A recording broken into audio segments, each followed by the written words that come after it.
Je m'appelle Denis Blot, je suis maître de conférence en sociologie. Alors, avant que je sois à l'université Picardie, depuis 1992 environ. C'est rapide quand on est en ville, c'est aussi rapide que les transports en commun. Enfin, c'est plus rapide que les transports en commun et plus rapide aussi que la voiture. On se gare toujours au plus près. Ça me maintient un peu en forme, c'est très agréable, donc on se détend. C'est pas cher, c'est économique. De façon secondaire, se sont greffées des raisons écologiques. Mais pour moi, c'est vraiment dans la décision de faire du vélo, c'est vraiment secondaire. C'est arrivé après. Non, il y a eu un problème, il y a toujours un problème d'aménagement public.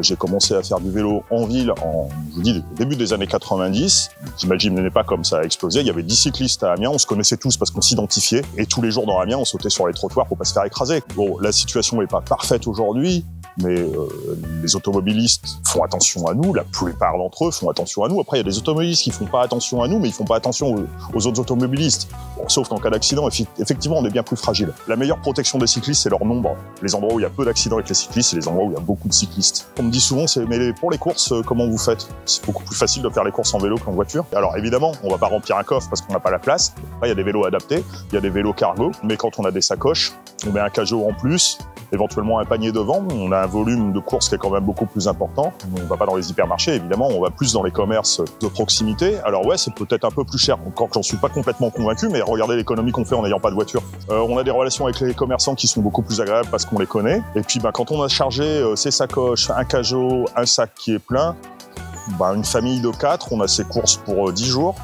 Je vois pas où est la difficulté.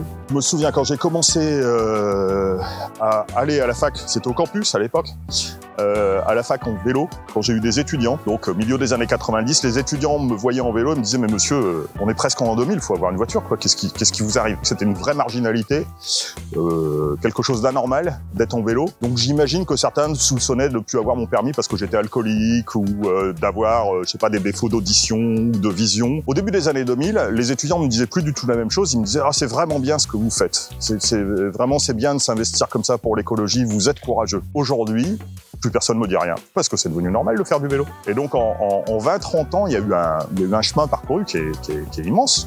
Déjà de faire du vélo dans le cadre loisir avant pour s'apercevoir à quel point c'est agréable. Donc ça, c'est un premier conseil.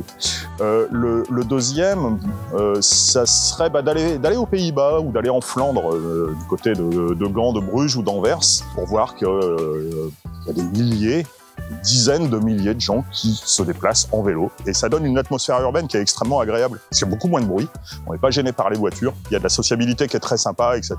Puis c'est une façon de s'apercevoir qu'il n'y a rien d'exceptionnel, on n'est pas des héros à faire du vélo. Ça peut être le quotidien de tout le monde, quoi.